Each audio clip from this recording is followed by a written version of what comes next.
As the series that got me into anime and manga, Dragon Ball holds a very special place in my heart. Many other stories have come and gone that I would honestly consider better, but nothing else has ever quite changed the game like Toriyama Akira's martial arts epic. He basically created a brand new genre accidentally, and we can still feel his influence all these years later.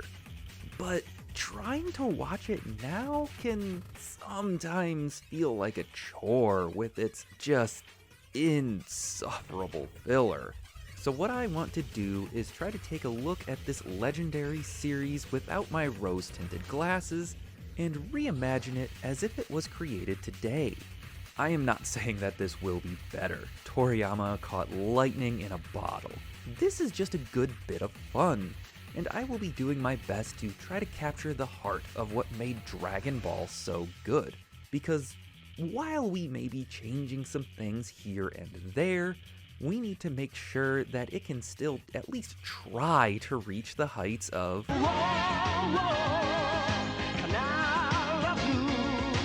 Now before we get started, I want to quickly outline a bit of the game plan. Toriyama was a master of writing week to week, but since we have the luxury of decades of hindsight, we'll be trying to make Dragon Ball a little more cohesive by seeding some things ahead of time where they won't impose too much.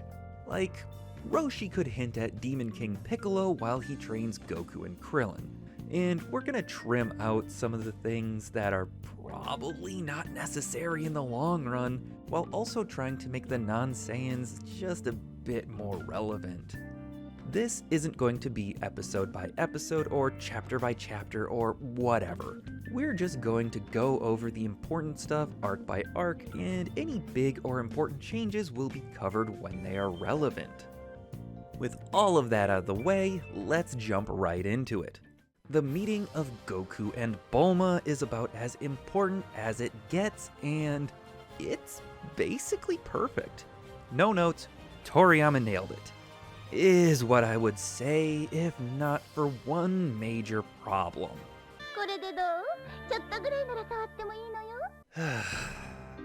Bulma is 16 here, and sometimes she feels like an old man's fantasy rather than a character. So first, big change time. I know, right off the bat! Look, I love that she is just as confident in her looks as she is in her brain, so I don't want to get rid of that, but we're gonna need to tweak it a little. I'm thinking along the lines of Kugisaki Nobara from Jujutsu Kaisen. Instead of sexualizing her, we can have her offer a kiss instead and get mostly the same result. Before we move on, we also need to address the elephant in the room. Modern shonen protagonists have become much more complicated in the last decade, and I know the first criticism most people will have with Goku is that he doesn't really have a character arc. But guys, Goku's fine. He has a flat arc that is more about how he changes things around him, and I don't think that really needs to change. If we did, then we'd honestly have to thoroughly change Dragon Ball to the point where it's not even really Dragon Ball anymore. Aside from that, love the introduction to our leads, so let's move on. Just like in the anime, we're going to introduce our villains, Pilaf, Shu, and Mai, before we get to Master Roshi, with Goku encountering them while Bulma is asleep. For the most part, I've been rereading the manga for inspiration, but there's some good, non-intrusive filler in some of these early arcs, so we'll be making use of that where we can. And before we move on, no, Goku is not going to take off her panties. Anyway, on to Master Roshi.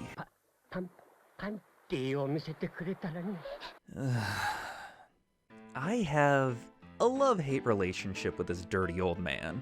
He's a great mentor for Goku and Krillin, but he's just so creepy. Instead of trying to see a teenage girl's panties, we'll just have him comment on how beautiful Bulma is. probably stare a little too much, but inevitably give them the Dragon Ball and Nimbus for helping Turtle.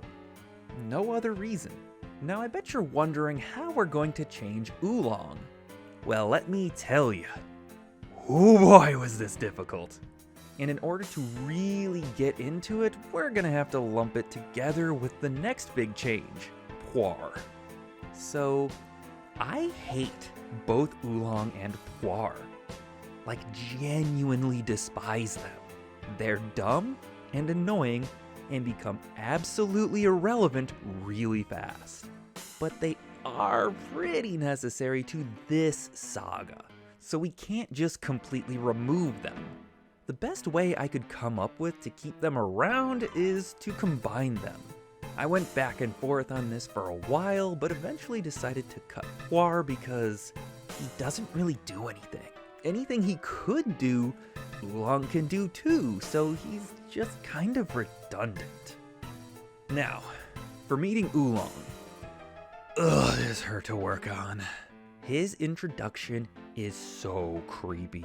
Before I read through it again, I thought about keeping it largely the same because this is peak.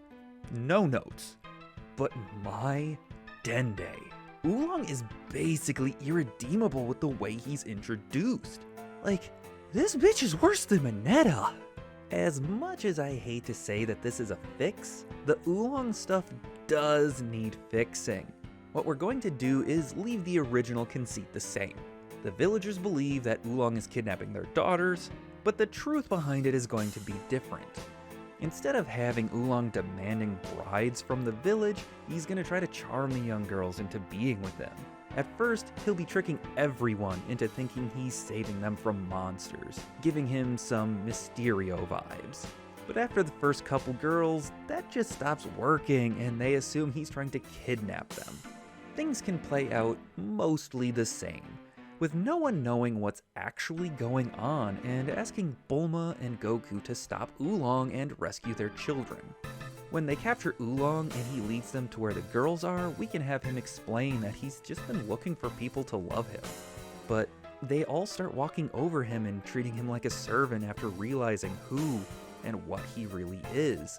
So he keeps trying to find someone who will actually like him for who he is. But this is a bad excuse and we can have Bulma admonish him for it. After that, they take Oolong with them at the request of the village so someone can keep an eye on him.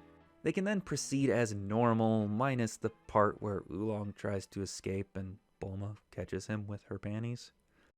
Why is this a thing? Anyway, moving on. A couple days of travel and they encounter Yamcha, the desert bandit. Even with Poir removed, the first Yamcha encounter will play out the same, with Goku narrowly beating him. And by Goku, I obviously mean Bulma. And after that, we can have our main cast discuss what they want to use the Dragon Balls for to hint at Bulma's hidden insecurity since she wants to use the wish for a boyfriend. We can have Oolong try to pry, but get nowhere since it's a touchy subject and she doesn't trust the little piggy yet. And this whole time, Yamcha will be eavesdropping and decide to steal the Dragon Balls. From there, Yamcha can still try to sneak into the camper, but will encounter Oolong after Bulma goes to bed. We'll use this to help a little bit with the lack of Poir by having the two strike up a deal to steal the Dragon Balls after Bulma and Goku gather them all, unsuspecting of the traitor in their midst. Oolong's motivations could be out of bitterness for the complete nonsense that Bulma's wish is, and from feeling like even though he's helping out, she will never trust him. I know that they talk about the wish a little later, but it's played entirely as a joke when Oolong discovers what Bulma wants to wish for.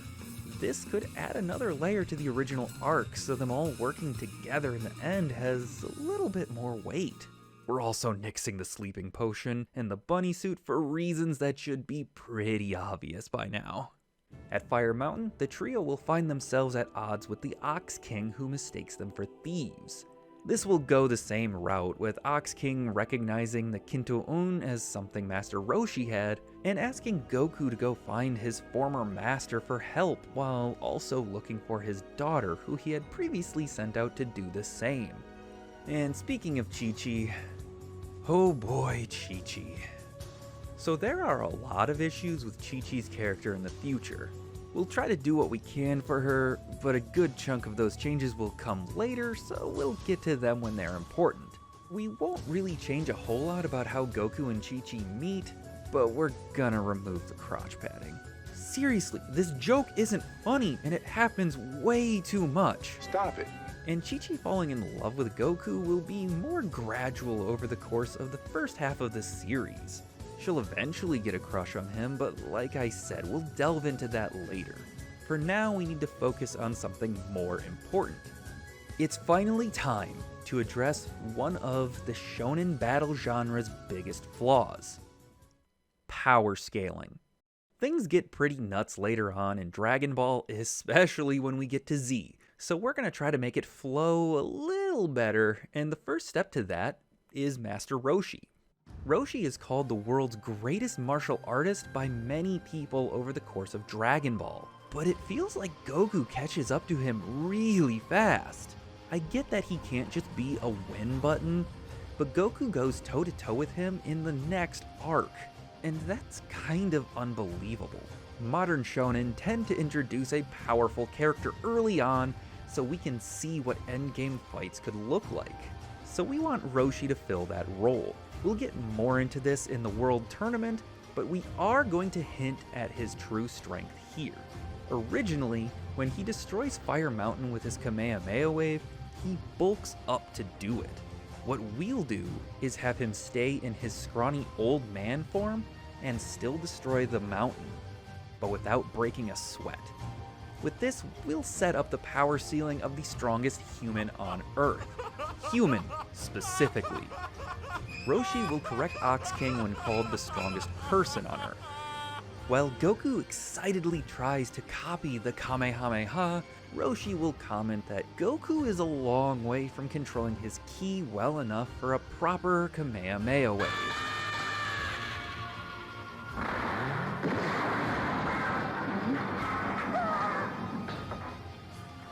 After the shock wears off, Roshi will offer to train Goku, who excitedly accepts, but only once his adventure is over. This will prompt Chi-Chi to ask if she can train with Goku, but her father will immediately reject it. Roshi will agree with the Ox King, saying he doesn't train just anyone, and she'll need to prove herself first. Bidding farewell, Bulma, Goku, and Oolong depart to continue their search for the remaining Dragon Ball.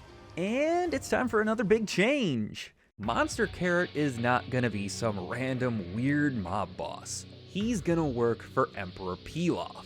Or so he pretends! He fully intends to betray Pilaf once they have the Dragon Balls.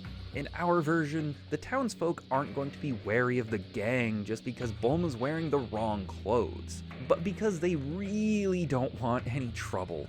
And the last group of weirdos to come through took over their town. We can have them try to rush Bulma and company out quickly, only to have Monster Carrot's subordinates still find them, and from there things will play out mostly the same.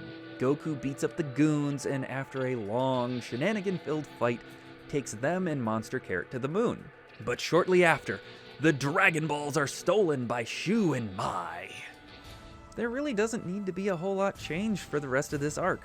Yamcha joining the gang to help them get the Dragon Balls back from Pilaf only for them all to be captured is great. Oolong wishing for panties to stop Pilaf is still funny, and we can play it off as that he couldn't think of anything else because the pressure just got to him. Bonding in captivity, and Goku turning into an Ozaru after he tells them an ominous story about the monster that comes out during the full moon. It's all great! No notes. Well, other than Poir not being there, because realistically Oolong can cut off Goku's tail instead, and literally nothing changes. He is so worthless. Bulma and Yamcha still get together after realizing that they fulfill each other's wish, and Goku flying off on Kim-To-Un to begin his training with Roshi. That's just a peak way to end the arc. I love it. Hopefully, with these little changes, and a couple big ones, the Emperor Pilaf saga can feel a little more modern without losing too much of the charm that would eventually make this series a worldwide phenomenon. I feel like we didn't do a whole lot here, but the important part, aside from removing the sexual harassment that ruins some characters, is that we sowed the seeds for big changes coming in future sagas. Next time on Modernizing Dragon Ball, Goku begins his training under Master Roshi, where he learns the basics of Ki as he and a new friend prepare for the thing that changed shonen manga forever, the 21st Strongest Under the Heavens tournament arc. Or, the 21st World Martial Arts Tournament, or Tenkaichi Budokai, or a myriad of other things you could call it. Tune in next time on Modernizing Dragon Ball.